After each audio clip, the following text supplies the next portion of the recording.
안녕하세요. 저는 SAMG 엔터의 최재원 부사장입니다. 반갑습니다. 보통 이런 행사를 하면 마지막 세션이 제일 마의 구간이라서 대부분 이제 자리를 다 떠나시고 남아 있는 분들이 많이 없으신데 그래도 생각보다 많은 분들이 여기 앉아 계셔서 제가 되게 마음이 좋고 또 열심히 끝까지 들으시는 분들이 그러니까 진성 덕후들만 지금 남아 계신 거잖아요. 더 열심히 기대에 부응할 수 있도록 열심히 강연을 하도록 하겠습니다. 일단은 혹시 여기서 자녀가 있으신 분들이 얼마나 되실까요? 네.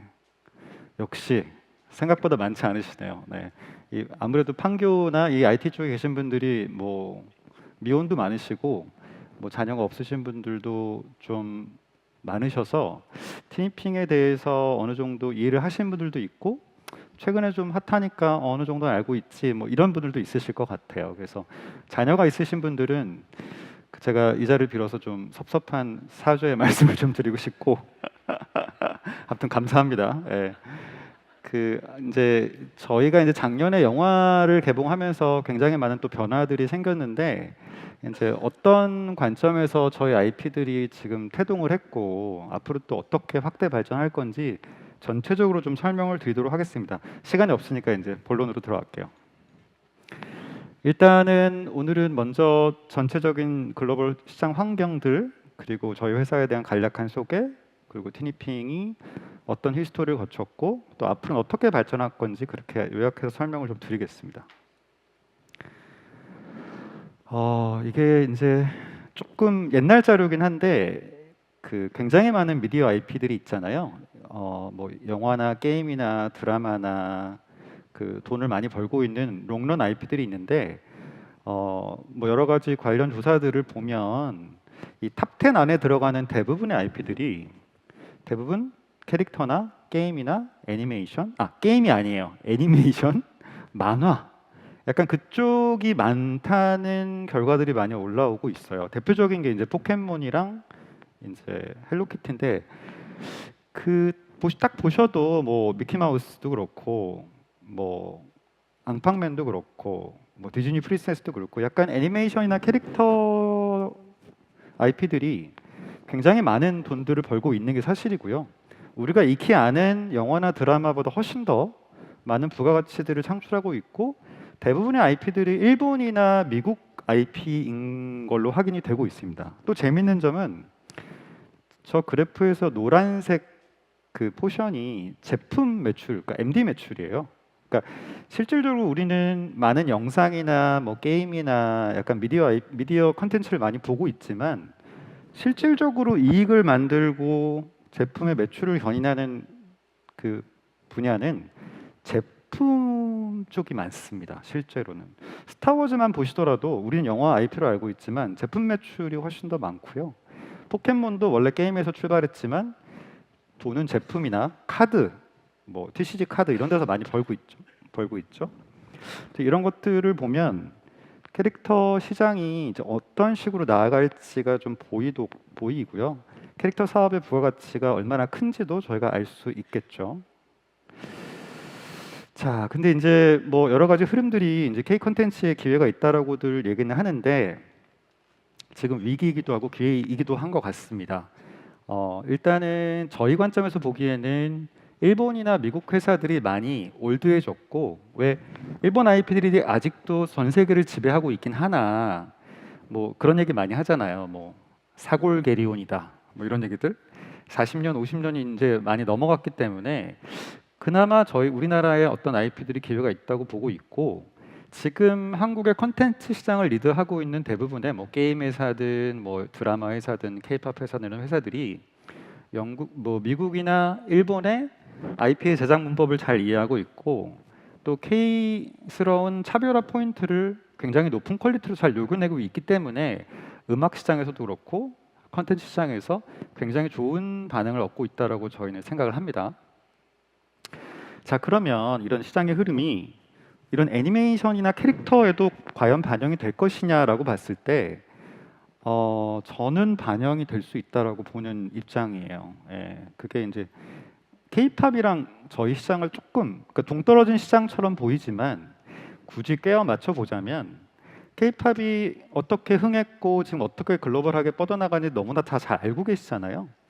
그 비슷한 유사한 흐름들이 애니메이션이나 캐릭터 시장에서도 진행이 되고 있습니다. 실제로. 근데 한 가지 문제는 뭐냐면 시장 확대가 좀 느려요. 예, 저희 쪽은. 왜냐하면 티니핑을 보셔서 아시겠지만 지금은 이제 팬덤층이 많이 확대됐지만 초창기 때만 해도 이게 4, 7세 여아를 대상으로 한 타겟형 IP다 보니까 그 애들이 얼마나 팬덤층을 저희가 확대할 수 있겠어요. 그러니까 뭐 부모님 정도만 알지 불과 2, 3년 전만 해도 티니핑에 대해서 성인들이 잘 알지 못하셨어요. 예. 그러니까 특정 연령대에 굉장히 집중해 있는 타겟층이었고 또한 이게 약간 컨텐츠뿐만 아니라 제품이랑 연결돼서 약간 유통의 영역으로 가야 되기 때문에 글로벌하게 시장을 확대하는 것도 되게 좀 시간이 많이 걸리는 섹터입니다. 이 시장. 또 가장 큰 이유는 소비자들이 자기가 구매할 수 없는 연령대잖아요. 부모님이 나서서 사주거나 부모님이 뭔가 소비를 해줘야 되는 시장이기 때문에 아무래도 시장이 확대된 스피드 자체는 뭐 게임 시장이나 K-팝 시장, 뭐 드라마 시장보다 훨씬 더 느릴 수밖에 없습니다. 다만 이 캐릭터 이쪽은 한 번 흥행을 하면 굉장히 오래 가죠. 네. 기본 10년. 뽀로로도 지금 20년이 넘었고 저희 회사의 다른 작품인 뭐 미니특공대 같은 작품도 지금 10년이 넘었거든요. 이런 장단점들이 있는데 이런 것들을 감안해서 저희가 여러 가지 사업들을 지금 펼치고 있고요. 간단하게 시장 흐름을 좀 살펴봤고요.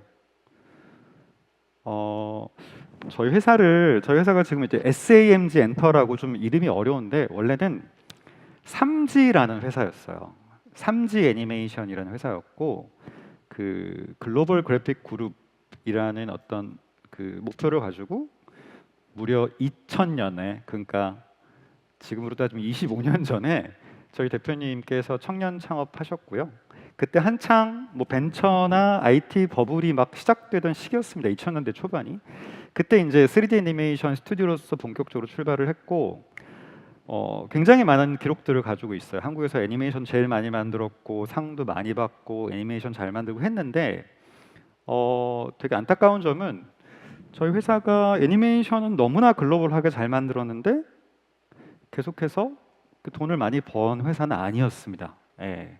근데 왜 그랬냐면 예를 들어서 레이디버그 이 미라클러스 레이디버그라는 IP는 지금 엄청난 글로벌 IP가 됐고 저희가 이 작품을 거의 만들었어요.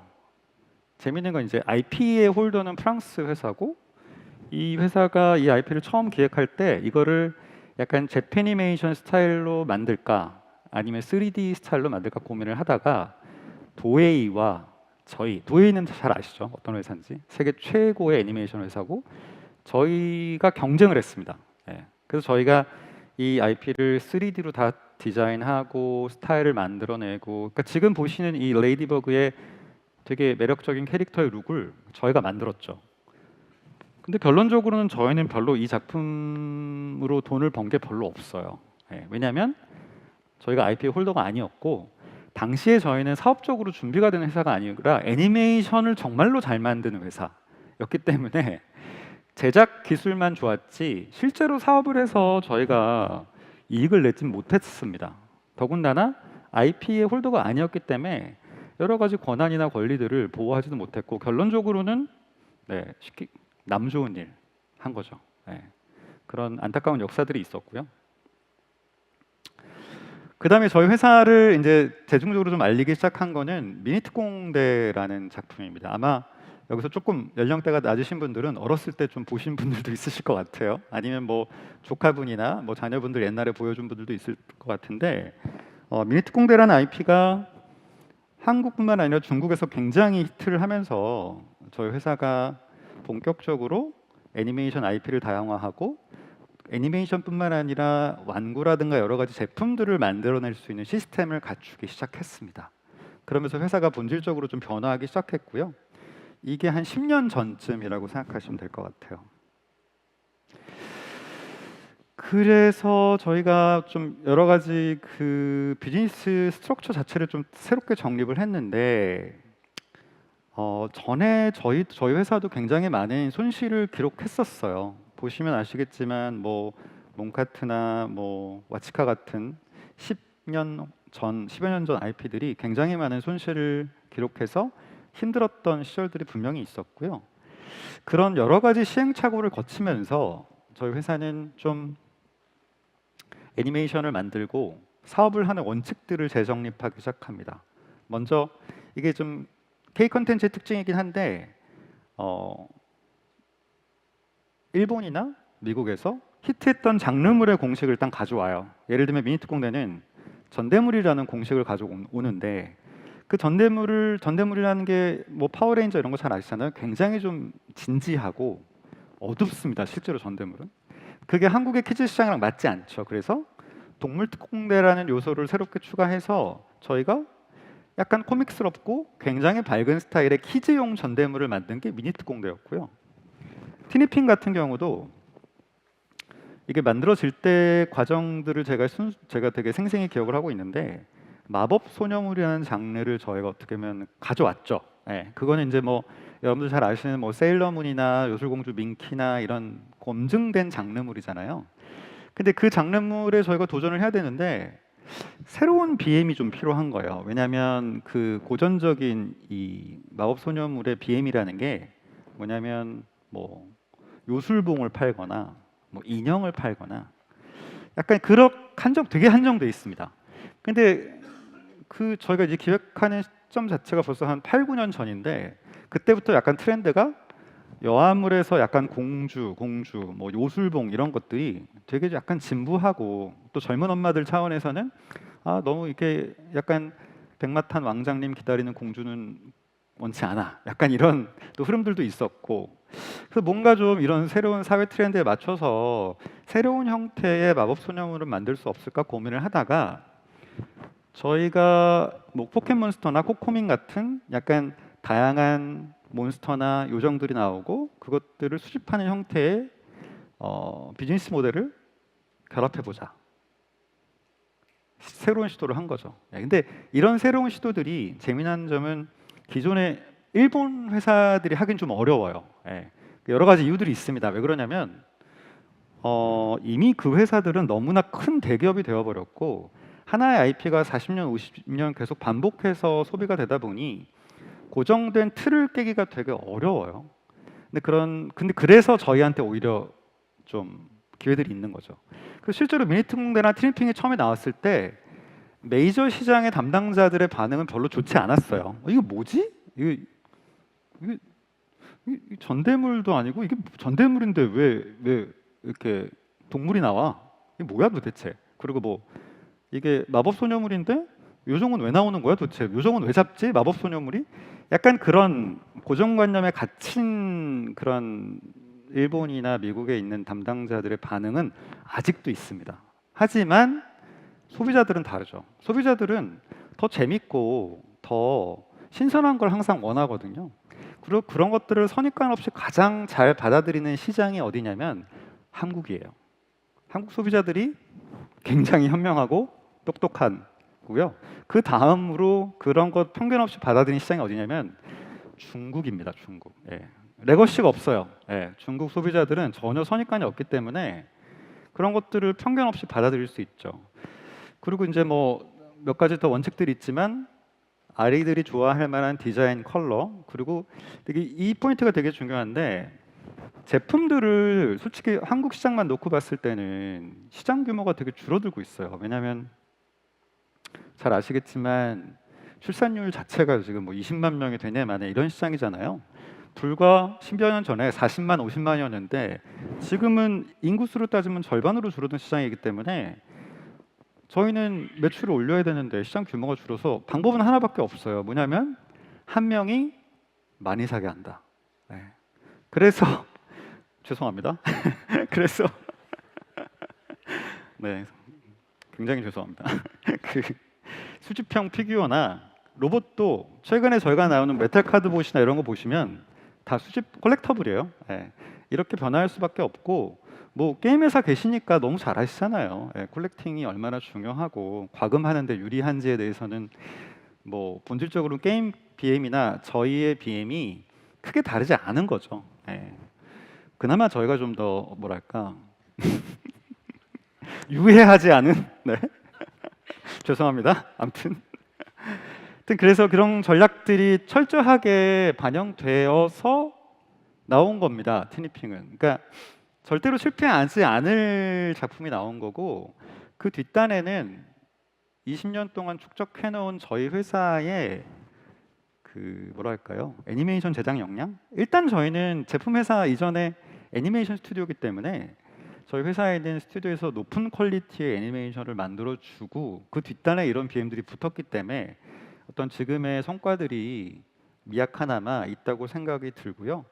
이렇게 저희가 IP의 어떤 그 기획 방향성이 명확하게 재정립된 이후부터는 저희 타율이 되게 좋아졌죠. 예. 전에 이제 BP 달성할 때 막 5년, 2년씩 걸렸는데 지금은 뭐 IP 나오면 바로 리쿱되고 약간 그런 형태. 왜냐하면 게임 업계에 계셔서 잘 모르시겠지만 애니메이션 업계는 BP 넘는 작품이 별로 없어요. 예. 그런 시장입니다. 시장 자체가. 그리고 최근에 나온 저희 뭐 메탈 카드복 같은 IP도 시작하자마자 한국이랑 중국에서 굉장히 좋은 반응을 얻고 있어요. 그 남자분들 왜 그 저기 뭐죠 트랜스포머 이런 거 좋아하시잖아요.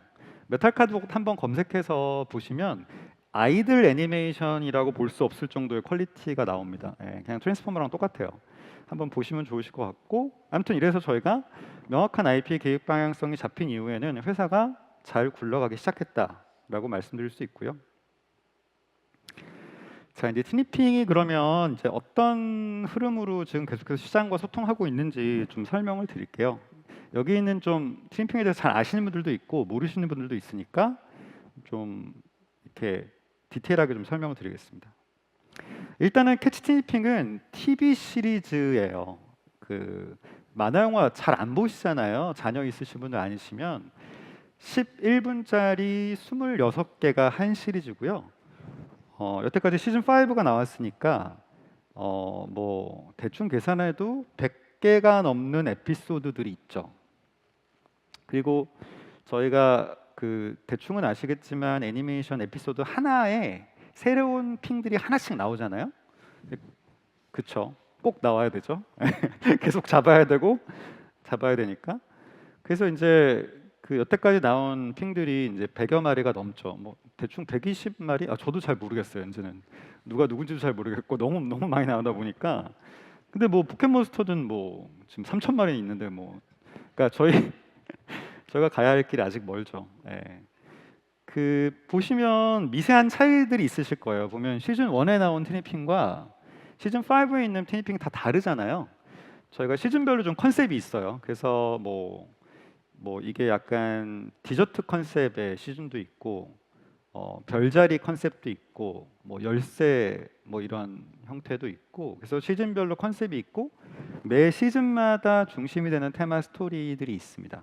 근데 이게 아이들 사이에서는 런칭하자마자 굉장히 좀 이슈였고 다만 그 연령대가 4, 7세에 한정돼 있다 보니 어른들은 전혀 모르는 세상이었어요. 네. 이렇게 즐거운 맛집이 있는데 애들만 열심히 먹고 있었죠.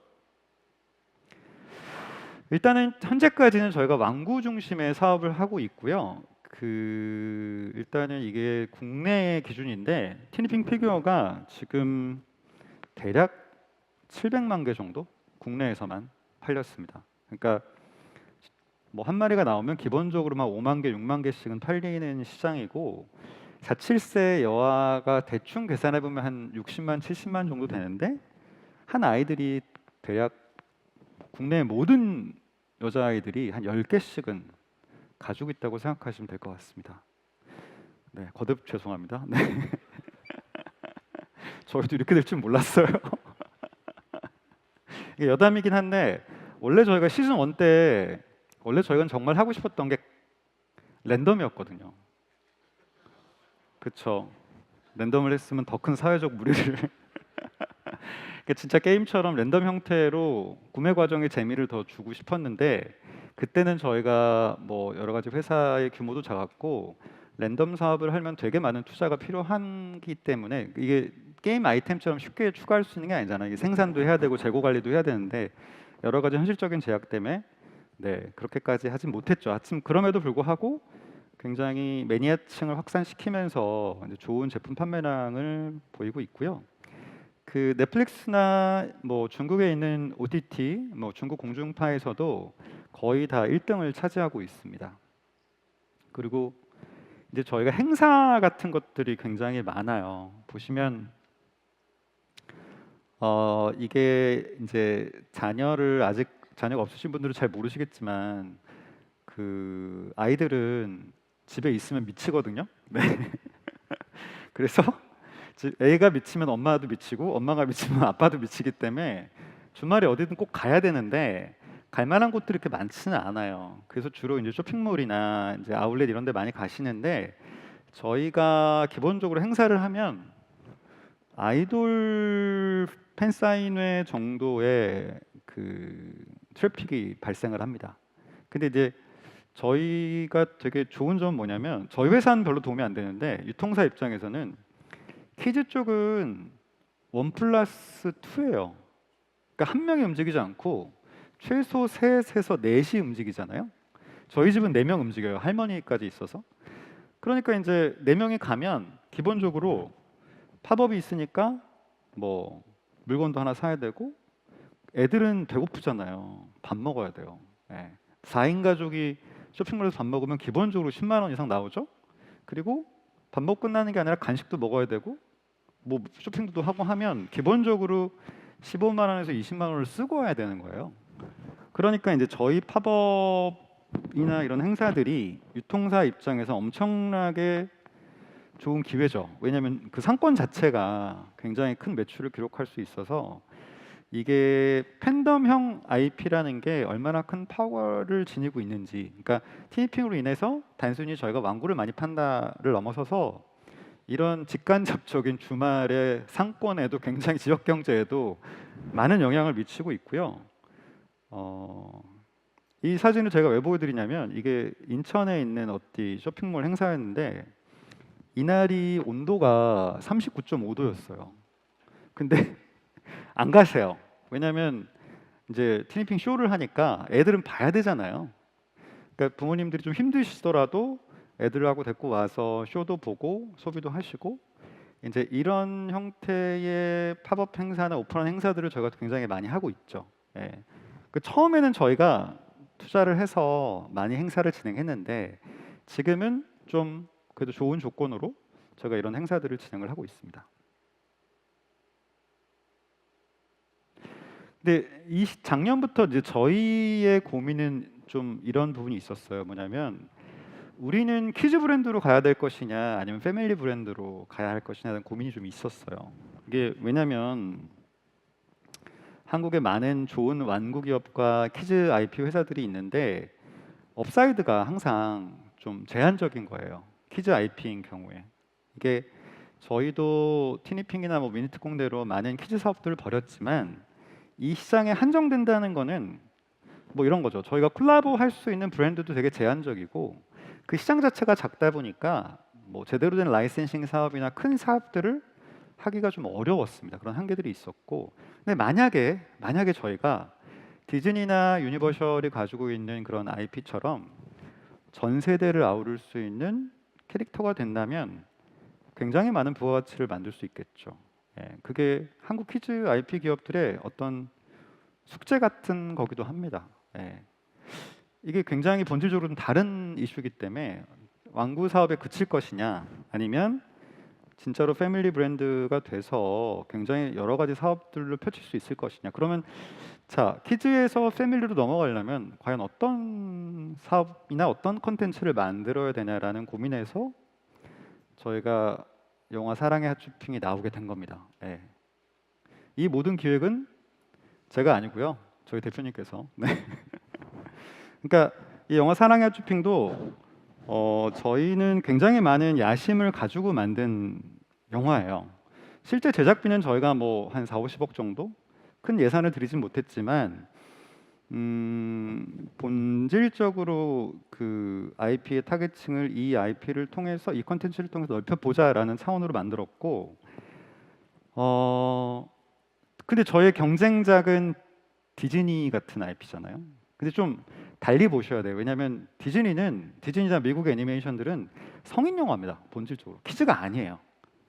제작비도 뭐 2억, 뭐 2천억, 3천억씩 집어넣고 성인 IP인데 애들도 볼 수 있게 만들죠. 예. 저희는 키즈 IP인데 성인도 볼 수 있게 한번 만들어 보자. 그러니까 성인이 봤을 때 보통 애기들이랑 극장 가시면 애들 넣어놓고 엄마 아빠들 자잖아요. 그 경험 해보신 분들 있을 텐데 재미없죠. 솔직히 어른들이 보기엔 뭐 한국이 워낙 애니메이션 잘 만들고 영화도 잘 만들지만 키즈 IP에 한계가 있기 때문에 그런 좀 지루함이 있습니다. 그래서 대부분은 뭐 뮤지컬이나 이제 영화관 가시면 엄마나 아빠들은 주무시죠. 근데 그런 걸 좀 어떻게 좀 이번 영화를 계기로 좀 탈피를 해보자라고 해서 영화가 나왔고 실질적으로 좀 성인들의 팬덤이 그때부터 태동하기 시작했어요. 왜냐하면 기대를 안 했는데 아빠가 울었다. 엄마가 오히려 오열하더라. 그런 리뷰들이 나오면서 애니메이션 매니아들도 조금씩 극장에서 관람을 하셨고 실제로 저희가 좀 재미났던 현상은 뭐냐면 영화 관람객은 125만이니까 그렇게 많은 숫자는 아니에요. 물론 이게 저희가 한국 애니메이션 역사상 2등 기록이긴 한데 저희가 뭐 1000만 영화를 한 건 아니니까. 근데 재미난 건 뭐냐면 저희 배급사에서도 얘기를 하는데 그 1000만 영화 수준의 언급량, 빅데이터 어떤 검색량 이런 게 나온 거예요. 그래서 제가 데이터를 조금 보여드리면 대충 네이버에서 찾은 건데 검색량 자체가 아파트의 수준과 좀 비슷한 수준이었어요. 근데 그게 뭐 부모나 애들 연령대뿐만 아니라 전 연령층한테 그런 현상이 일어났다는 거죠. 티니핑이 뭐야 도대체?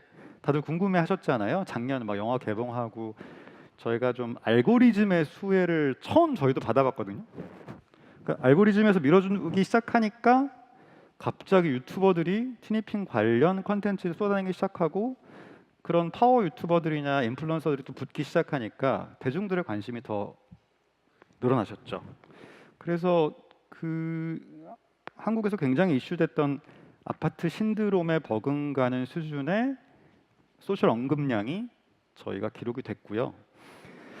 그래서 보시면 지금은 좀 약간 브랜드화로 넘어가고 있어요. 그러니까 과거에는 저희가 뭐 예를 들면 대형 브랜드들 뭐 무슨 뭐 유명한 화장품이나 뭐 예를 들어서 뭐 치킨 브랜드나 이런 데하고 협업이 쉽지는 않았습니다. 하지만 이게 전 연령대가 관심을 갖고 소셜 언급량이 폭증하면서 또 다양한 컨텐츠들이 쏟아져 나오면서 지금은 굉장히 많은 브랜드들이랑 협업을 하고 있고요. 그 결론적으로 말씀드리면 제가 지은 워딩은 아니고 어떤 평론가 분께서 이제 올해의 영화, 뭐 올해의 캐릭터 이런 것들을 이제 정리하시면서 이런 워딩을 쓰셨는데 아이들한테는 이야기고 어른들한테는 놀이터다. 그러니까 제가 그걸 보고 이거다. 내가 하고 싶었던 얘기가 바로 이거였다. 라고 해서 지금 살짝 빌려왔는데 그러니까 저희는 굉장히 많은 156편이 넘는 에피소드를 만들고 133마리의 티니핑들이 쏟아져 나왔는데 이걸 알고 있던 분들은 4, 7세 코어 팬덤과 부모층밖에 없었죠. 그러니까 시장 규모 자체가 작았는데 저희가 타겟업 컨텐츠를 통해서 어른들도 막 울리기 시작하니 이게 알고리즘을 타고 또 밈화 되었잖아요. 그러면서 이제 MZ 세대들, 뭐 30대들이 막 붙었죠. 그러면서 기존에 이런 애들만 다니던 맛집이 있었네. 우리도 가서 좀 먹어보자라는 층들이 늘어나면서 저희 팬덤층이 확 올라갔습니다. 그 작년에 그 제가 아는 화장품 브랜드에서 제 지인이 전화가 왔어요. 콜라보 하자고, 라이센싱 좀 하자고. 그래서 제가 먼저 물어봤거든요. 타겟이 안 맞잖아요. 그랬더니 거기 계신 분이 아니요, 맞습니다. 바로 하셔야 됩니다라고 해서 저희 콜라보를 했는데 그만큼 시장에 민감한 트렌드 세터들은 더 잘 아시더라고요. 예. 이게 확 올라갔고 그 올라간 팬덤층을 공략하기 위해서 이게 필요하다라는 것들을. 그래서 단순하게 저희가 좀 이 현상이 오래 갈 거라고 지켜보는 이유는 뭐냐면 몇 개의 밈으로 저희가 좀 뜬 캐릭터라면 오래 가기는 어렵겠죠. 뭐 몇 년 반짝하다 끌 수 있는데 티니핑은 여기 계신 분들은 대부분 모르시는 방대한 세계관과 재미들이 있어요. 근데 그것들을 알아갈 때에 굉장히 큰 또 즐거움과 가치들이 있기 때문에 준비된 IP고 그래서 훨씬 더 크게 확장하고 글로벌로 뻗어나갈 수 있는 저력이 있다라고 말씀드리고 싶고요. 5분 정도 남았는데 이제 그러면 저희가 이 IP를 어떻게 확장할 건지 조금 설명을 마지막으로 드리겠습니다. 이제 슈퍼 IP라는 얘기들을 많이 하죠. 저희는 확실히 티니핑은 이제는 키즈는 평정을 했고 장르와 플랫폼을 넘어서서 슈퍼 IP가 돼야 된다고 생각을 했고 이미 한국에서는 슈퍼 IP입니다. 그거는 뭐 자명한 사실인데 한국에서만 슈퍼 IP가 되면 안 되잖아요. 예. 중국, 일본, 미국 다 되면 포켓몬처럼 될 것 같고요. 근데 그거는 굉장히 시간이 많이 걸리는 일인데 그런 목표와 비전을 가지고 저희도 사업을 하고 있고 그런 측면에서 저희가 크게 4가지 정도 좀 고민들이 있어요. 그래서 어떻게 하면 타겟을 더 올릴 건지 확장을 시킬 건지 두 번째는 큰 브랜드와의 콜라보를 또 지속해야 되고 세 번째는 K-팝이 되게 현재 입장에 되게 중요한 어제도 저희가 뭐 에스파랑 콜라보 한다는 거 발표를 했었는데 그리고 이제 네 번째는 완구를 넘어서 굿즈 영역으로 좀 올라가야 되는 그런 이슈들이 좀 있습니다. 저희 티니핑이 과거와는 달리 저희 이제 인스타그램이나 이런 쇼폼 계정에 들어가 보시면 굉장히 좀 이런 뭐 보시면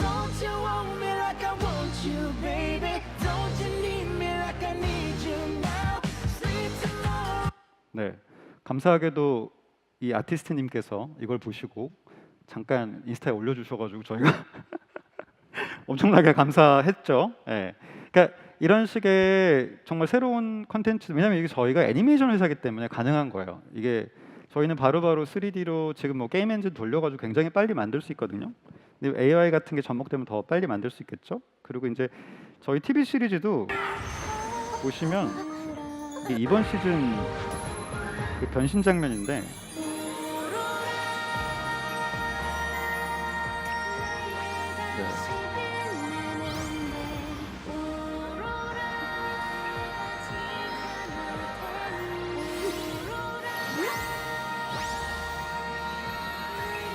그 아동 애니메이션에서 볼 수 없는 퀄리티로 저희가 제가 이거 유튜브로 보고 생방 보고 저희 대표님한테 지금 제작비를 얼마를 쓰신 거예요 도대체?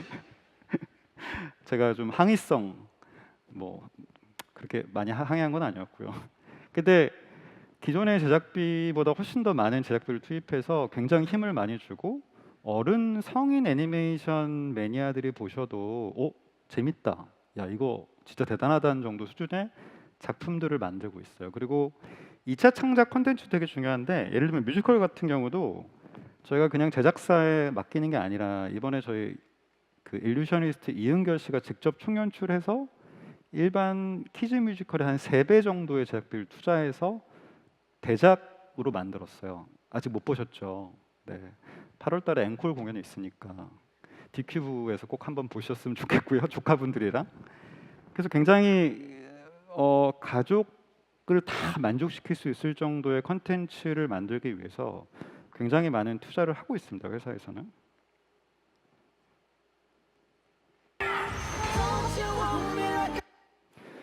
그리고 이제 지금 막 돌아가는 영상은 뭐냐면 기아 타이거즈 저희 콜라보 할 때 그 광주 그 스테디움 챔피언스 필드를 2바퀴를 돌았어요 저희가.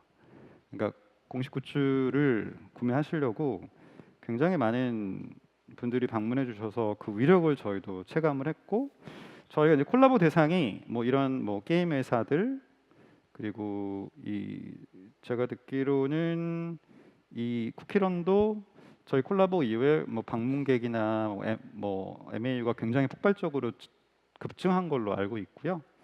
그리고 뭐 올리브영에서 이런 팝업들, 화장품 매출도 굉장히 큰 폭으로 올랐고, 또 저희가 현대자동차랑 단편 애니메이션을 만들었어요.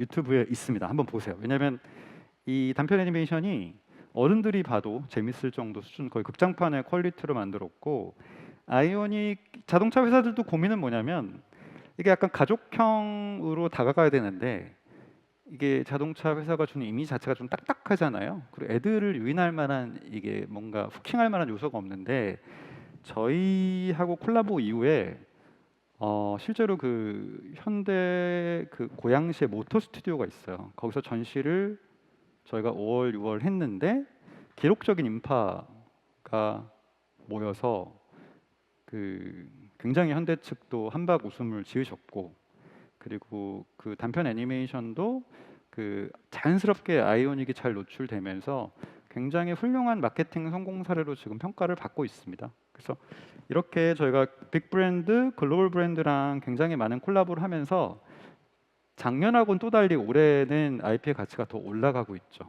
예. 아마 저희 회사의 가치보다 이 IP의 가치가 더 높을 걸로 저는 생각이 되고요.